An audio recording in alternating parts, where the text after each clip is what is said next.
Sylvia's POV. Nagulat ako sa impit na tili at pagkalabit sa akin ng kaibigan ko. Shh! Huwag ka naman tumili, Divine.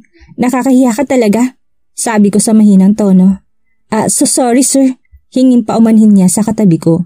Bahagya lang siyang tumango kay Divine. Then he focused his stare at the closed elevator. Sylvia Fuentes, buruha ka? Ang dami kong hindi alam. Humanda ka mamaya sa akin pag uwi. Aabangan talaga kita. Ang daya-daya mo talaga. Bulong pa ni Divine sa akin. Wala akong kinalaman sa pinagsasabi mo dyan. Bulong ko rin. Pa-inosente ka pa dyan? Inis ako sa'yo. Don't talk to me. Nagtampo talagang baklang ito at inirapan pa ako. Sasagot pa sana ako pero bumukas ng elevator. So I needed to cut our conversation. Sinulyapan ko si Divine. Talk to you later. Bulong ko saka ako sumunod kay Mr. Vergara. Agad siyang pumasok sa loob ng sasakyan niya nang hindi tumitingin sa direksyon ko. Nagalangan naman akong sumakay sa kotse niya. Kaya huminto ako't hindi alam kung anong gagawin. Ilang minuto binaba niya ang salamin ng kotse. Ngumuso siya. Ano pang hinihintay mo, lady? Pumasok ka na sa loob ng kotse. Siya pang may ganang mainis. Dapat kasi hindi na ako sinama eh. Nakasimangot na sumakay ako sa backseat dahil nakakahiya naman kung itatabi ako sa kanya. Isasara ko na sana ang pinto pero nakita ko na siyang nakakunot noo habang nakatingin sa akin. What are you doing there? He asked. Nakaupo sir. Sabi mo pumasok ako sa kotse mo. So I did. Sagot ko. I know. Did I told you na dyan ka uupo? Nakakunot pa rin ang noong tanong niya. Parang mawawala na siya ng pasensya sa akin. Ha? San ba dapat? Parang bulong ko sa hanging tanong ko. Napailing siya. Move here, Sylvia. I'm too handsome to be your driver. Seryosong sabi niya. Namula ako, nakakainis. Hindi naman kasi sinabi kung saan ako pwedeng umupo. Agad akong lumipat sa passenger seat, katabi niya. Pagkaupo ay siya namang pagpapaandaran niya ng engine ng kotse. Tahimik lang kami habang tumatakbo ng kotse ni Mr. Vergara. Nakakailang ang katahimikan kaya tinutok ko na lang sa labas ng bintana ang paningin ko. Siguro dahil sa sobrang katahimikan ay inopen niyang stereo ng kotse. Magandang tanghali. Magandang tanghali po sa inyong lahat. Mga beloved Magic FM listeners, ito pong inyong lingkod, Madam Lady A at your service. Kamusta po kayo? Heto na naman po tayo at magsisimula sa ating programang pinamagatang Forever or More. Ano raw? Forever or More? Ang weird naman na title ng programa ng DJ sa radyo. Really? Nakikinig siya niyan? Ang baduy, parang gusto ko siyang tawanan. Letter sender. Magandang tanghali po sa lahat na nakikinig at sa inyo, Madam Lady A. Kwento po ito ng aking buhay at pag-ibig. Sana po'y may mapulot kayong aral at magbigay saya sa inyo sa oras na ito. Hindi ko pinahalata na nakikinig ako. Ang cheap kasi. Nagpatay mali siya ako habang tinatapos ng DJ ang pagbabasa na sulat. But in all fairness, magandang kwentong pag-ibig na sender. Nakakakilig. For me, forever doesn't exist. Depende lang yan sa mga taong hopeless, romantic, and desperate to get what they want to predict in their future. Sabi ng katabi ko na siyang kinagulat ko. Nakikinig talaga siya? Nagbigay pa ng comment eh. Lumingon ako sa kanya. Nasa mood akong ipahayag ang sarili kong opinion. Hindi, napakamali mo sir. Forever really exist. Depende lang din yan sa taong naniniwala na may pag-asa pa na maging ka-forever ang isang taong mahal niya. Teka nga sir, solid listener ka ba ng programang yan? Tanong ko na ikinalingon niya sa akin. Of course not. Sabi niya tagad nilipat ang estasyon ng radyo. That thing is too cheap for me. Baka ikaw. Oh God, ako pa daw? It seems like you like to listen to the whole story. Kaya hindi ko nilipat. I guess you enjoy listening. Ako talaga, sir? Napaining na lang ako. Of course not. Akala ko sinusubaybayan niyo. Kaya hindi mo nilipat.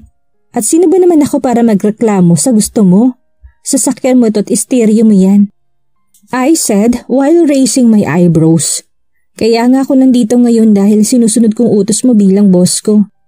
Masyado kang relax para kausapin ako ng ganyan ha? Ako ang boss dito. I know ikaw ang boss at hindi ko makakalimutan yun. I'm just stating my opinion. By the way, sabi ko tinalis na sa kanyang titig. Kunwari pa kasi, if I know. Pero sa totoo lang, nakarelate ako sa story ng sender. May part doon na tinamaan ako at akma sa totoong buhay ko ngayon.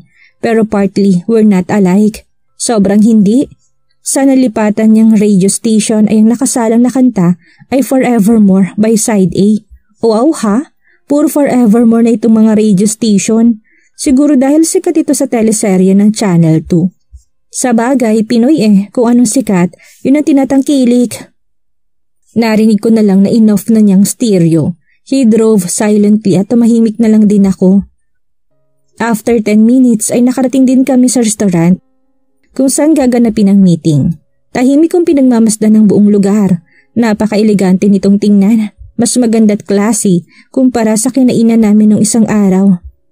Good morning, Mr. Gorospe. I apologize for keeping you waiting for a few minutes. Tumayo ang kausap niya na nakangiti ng bahagya at nakipagkamay dito. In fairness, gwapo din ng Mr. Gorospe na to. Pero mas gwapo pa rin ang kasama ko. I mean, itong boss ko. It's okay, Mr. Vergara. Tulad niyo, kararating ko lang din. Sabi niya na bahagya pang tumingin sa akin. Anyway, this is my secretary, Miss Sylvia Fuentes. Pakilala ng boss ko sa akin. Inabot ni Mr. Gorospe ang kanyang mga kamay at tinanggap ko ito. Sa tingin ko ay nasa mid-30s pa lang siya. Ang lambot ng kanyang kamay. Lucio Gorospe, glad to meet you, Miss Fuentes. He smirked. I blushed a bit. Ramdam kong bahagyang pagpisil niya sa kamay ko kaya bumitaw kaagad ako. Glad to meet you too, Mr. Gorospe. Tumango ako and fake a smile. Magsisimula na ba tayo, Mr. Gorospe? Putol sa amin ng boss ko. Nakasimangot siya sa akin pagligon ko. Sure, let's start this meeting. Sangayon niya tapos kinindatan ako. Feeling ko nililigawan niya ako. Klaro naman, pero hindi ko na lang pinansin. Inayos ko na lang ang mga files na dala ko para sa meeting nila at nilagay ko yun sa harap nila. Napagkasundoan nila na hindi muna sila mag-order para sa lunch. Nagmamadali kasi si Mr. Gorospe at may emergency flight pala siya patungong Canada after ng meeting. Ang dami nilang pinag-usapan about business. Formal na formal sila sa mga diskusyon at palitan ng ideas. Bukod sa pagtitake down ng notes ay nire-record ko pa ang pag-uusap nila gamit ang cellphone ko. Mahirap na, baka kulang ang aking information. Salamat sa pagpili sa aming kumpanya, Ginoong Gorospe. Gagawin namin ang aming makakaya upang gawing mas masiyahan ka sa kung ano ang inaalok ng aming kumpanya. Nag-shake hands ulit sila. Well, the deal is closed for now. So, Mr. Vergara, I'll go ahead. Mauna na ako sa iyo. And of course, to this gorgeous lady. Napangiti ako ng bahagya. Nakita ko kung paano napasimangot ulit itong katabi ko. What's wrong with him? Kanina pa ito nakasimangot If ever I have time, gusto pa sana kitang makausap, Sylvia. Dagdag pa niya. Maybe next time, Mr. Gorospe. If ever there is a next time. Tanging sagot ko. Yeah, sana. I'll go now. Saka siya naglakad palabas. You like him? Napasulya pagad ako sa katabi ko. Nakakunot ang noo ko sa klase ng tanong niya. What? Never mind. Let's order our meal now. Sumang-ayon na lang ako kahit hindi ako sanay na magkalapit kami ng ganito katagal. I had no choice. He was the boss. Habang kumakain ay hindi ako kumikibo. Although, ang sarap-sarap ng mga in-order niyang pagkain at ang dami pa. Ano kaya akala niya sa akin? Matakaw? Isa pa, hindi ako makapag-concentrate sa pagkain dahil nahuhuli ko siyang nakatitig lagi sa akin at kita ko yun sa dulo ng mga mata ko. Hindi talaga ako komportable sa titig niya. God, sana matapos ng lunch na to. Miss Fuentes, napaangat ako sa tingin sa kanya. Can I ask you something? Bigla akong kintuban sa kaseryosohan niya. I felt like there was something with this stare. Something what, sir? Nautal ako ng bahagya. Why did you do that? I mean, binitin pa niyang sinabi. Napalunok ako. Do what? Napainom ako bigla ng tubig dahil para ako mabubulunan. What do you mean, sir? I know you know what I'm pointing here, Miss Fuentes. Matiim siyang nakatitig sa akin na parang inobserbahan ng bawat reaksyon ng aking mukha. I don't know what it is, sir. Kung alam ko, magtatanong pa ba ako? He didn't speak. If you'll excuse me, magsi-CR lang muna ako. Hindi naman ako naiihi o kung ano paman pero ginawa ko na lang dahil gusto kong umiwas. Ninenervyos ako sa titig niya. I really felt uncomfortable. Ayoko pang harapin ang mga posibleng tanong niya tungkol sa nangyari noon. Agad kaming umalis. Pagkabalik ko galing sa restroom, hindi na siya muling nagtanong about what he asked me a while ago. Thank God, hindi na rin kami nagkibuan habang nasa loob ng kotse pabalik ng kumpanya. Pagdating sa kumpanya, muli kong pinagtuunan ang mga dapat ko pang malaman. I needed to review all the rules as his temporary secretary. Naku naman, ang dami kong dapat pag-aralan. Sumasakit ng ulo ko. Bakit pa kasi akong dapat maghirap dito? Sa dinami-dami naman ng dyan na mas magaling at matagal kaysa sa akin. Kontento na ako sa ibang posisyon ko sa accounting department. Lahat ng trabaho doon ay alam at gamay ko na. Hindi tulad nito na kailangan ko pang mag-adjust for my daily routine. Because I was busy ay hindi ko na namalayan kung anong oras na. Tutok na tutok talaga ako sa ginagawa. Hep, napaangat agad ako ng tingin sa nanggulat sa akin. Baka yumaman ka bigla niyan? Napamura ako dahil hindi ko napansin ang pagsulpot ni Divine sa harap ko. Divine naman, ba't ba nanggugulat ka na lang palagi? Pangalawang beses mo na yan sa akin. Pag ako nagulat ulit sa susunod sa'yo, asahan mo, iyahampas ko talaga sa'yo tong takong ng sapatos ko. Sus, OA mo. Di, ikaw nga dyan na nakakagulat eh. Super nakakagulat. Umirap pa siya. Huwag mo nga akong artehan ng artehan ngayon ha. You see, I'm busy here. Ano bang problema mo't naligaw ka dito? Wala ka bang trabaho kaya nanggugulo ka sa akin ngayon? Tanong ko na nakataas kilay pa. Hindi ka lang malihim, dying hard ka pa. Haller, break time na kaya? Kahit break time ba, bawal pumunta dito at bisitahin ng malihim kong kaibigan? Nakapamewang siya. Ang dami mo sinabi. Napapailing na sinulyapan kong relong pambisig. He was right, break time na nga. Kasi naman, hindi ako nakakaramdam ng gutom. O ayan, dinala ko na dito ang merienda natin para hindi ka pagkaguluhan ng tao sa ibaba. Famous mo kaya ngayon, Via? Sabay lapag niya sa mesa ng pagkain. Oh, thank you so much, Divine. Ang sweet-sweet talaga ng friend ko. Nakangiti kong pasasalamat sa kanya. Pasensya na, busy kasi talaga ako eh. Okay lang, I understand. Alam mo naman kahit napakakalug akong kaibigan ay may bait din ako sa katawan. Kahit pa nagtatampo ako sa'yo. Sweet pa rin hindi ba? Kahit pa nilalayuan, nililihiman at pinagtatabuyan pa ay binibisita ka pa rin. Diba? May pahiwatig ito sa bawat bigkas ng lahat ng yun. Parang may kapalit ata tong bigay mo sa akin ha. Parang may nararamdaman akong kakaiba kung bakit ka nandito ngayon. Sabi ko habang pinipigilan ang tawa ko sa pagdadrama niya. Ano ka ba naman, Via? Wala naman ha. Kain na muna tayo because I'm real starving. Isa pa, nasa sayo kung ikakwento mo ng buo. Sabi na nga ba eh. Nagkibit ako ng mga balikat. Okay. We enjoyed our merienda. Pero ramdam ko may gusto siyang malaman but I ignore it. Nakisabay na lang ako sa kanyang kumakain kahit pa medyo busog ako. Via, sumulyap ako sa kanya. Yung ano pala, nag-atubili pa siya kung itutuloy o hindi. Yung ano, kunot no kung tanong. Yung ano kasi, alam mo na yun. Natawa ako dahil pinatirik pa niyang mga mata. Yung ano, naku, ano ba kasi yun, Divine? Puro ka ano, paano tayo magkakaintindihan yan? Nagpatay mali siya ako kahit gets ko naman siya. Nakakainis naman eh, yung sinabi mo kasi kanina sa elevator. Aha, sabi ko na nga ba, may dahilan tong panlilibre mo. Di ba sabi mo na sa akin na lang kung ikakwento ko? Kasi naman eh, ang dami mo na talagang sinisekreto sa akin this past few days. I'm your friend here, right? But then ayaw mo kong kwentuhan?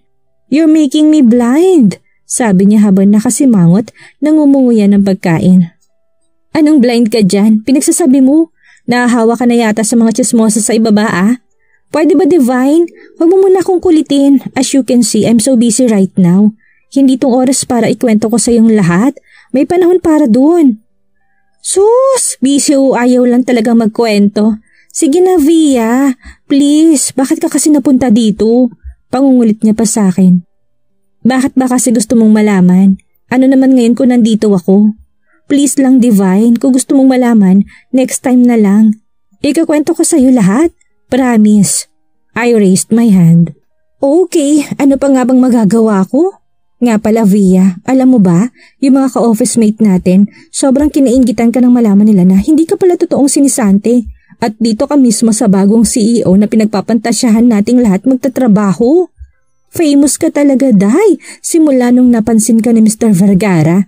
Lodi na talaga kita. Para bang may magic at kinahumalingan ka kagad ng bagong may-ari.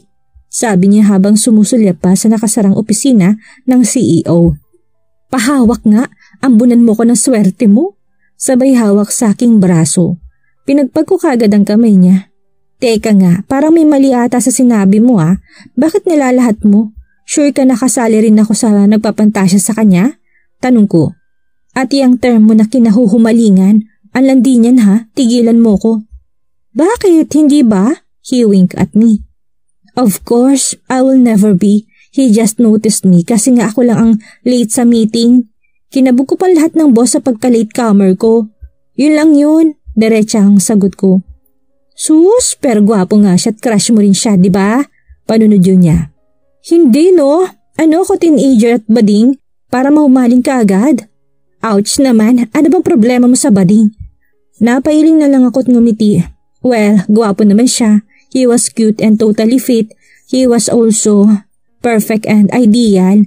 Inaamin ko yan kasi nga may pruweba na akong hawak. Pero to the point na pagpapantasyahan ko raw, no and never. Isang buong magdamag lang yun. Nakalimutan ko na rin ang lahat. Nahuhumaling? Very wrong. Dahil alam ko ng daming chicks niyan sa paligid. Mga ganyang lalaki? Naku, mga womanizer yan. Papalit-palit na parang nagpapalit lang ng damit. Wala naman. Bakit na pinagpipilitan mo na isa ko sa inyo na may gusto sa taong yun? Hindi ka ba nakakaintinding wala? He's not my type. Oh, talaga lang ha? Hindi siya kumbinsido sa sinabi ko. Talagang talaga, sabi ko, sabay nguya sa pagkain. Bukod tangi ikaw lang dito sa buong building na nagsabing hindi mo siya type. Kasi kaming lahat type na type siya.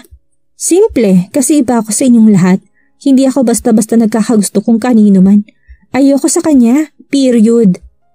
Napalunok ako nang bigla kong napatingin sa pinto ng CEO's office. Mr. Vergara stood there habang seryosong nakatingin sa amin ni Divine. My God, may narinig kaya siya? Excuse me, Miss Fuentes, and you are? Tumingin siya kay Divine. David Salajalo, from Accounting Department. Nandito ho ako to visit my friend and to bring our foods for break time. Sagot kagad ni Divine na nanginginig pang kamay. Mr. Salo, alam mo ba kung anong oras na? 3:00 na ng hapon. Bakit nandito ka pa? Sa tingin ko oras na para bumalik ka sa trabaho mo. At ikaw, Miss Fuentes, may oras para sa pakipagkwentuhan. Masyado kayong maraming oras sa pagdadaldalan. Hindi kayo binabayaran para magsayang ng oras dito. Seryoso niyang sabi. Hindi ko natagalan ang pagtitig sa kanya kaya nagbaba ako ng tingin. Naramdaman kong pag-alis niya at pagtungo papuntang elevator. Naiwan kami ni Divine na parehong napapahiya. My God! It was just my first day as his secretary at nasabon kaagad ako. Kasalanan itong lahat ng baklang ito. Tingnan mo, pareho tuloy tayong napahiya ngayon. Paninisi ko sa kanya. Napakamot siya sa batok. Okay lang yun, Via. Ganyan talaga yan dahil boss siya. Parang hindi ka na nasani dun kay Miss Terror natin ha. Pero sorry ha, dahil sa akin nadami ka tuloy, sabi niya. Kahit masungit siya, crush ko pa rin siya. Malandi ka. Anong okay? Naluloka ka na ba talaga, Divine? Iba siya at si Ma'am Debbie, no? Boss yan. Kataas-taasang boss ng lahat. Naku naman, ang kulit mo kasi eh. Next time na nga lang tayo mag-usap, Divine. Alis na girl, baka pabalik na yun, masabon pa tayo ulit. Talagang stricto yun.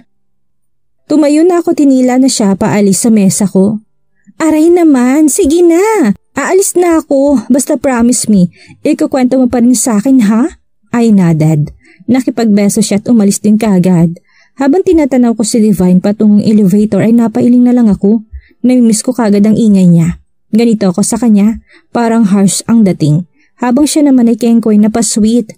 Buti na lang at hindi pikon kapag napagsasabihan ko. Isang totoong tao kasi siya at napagkakatiwalaan pa kahit prangka.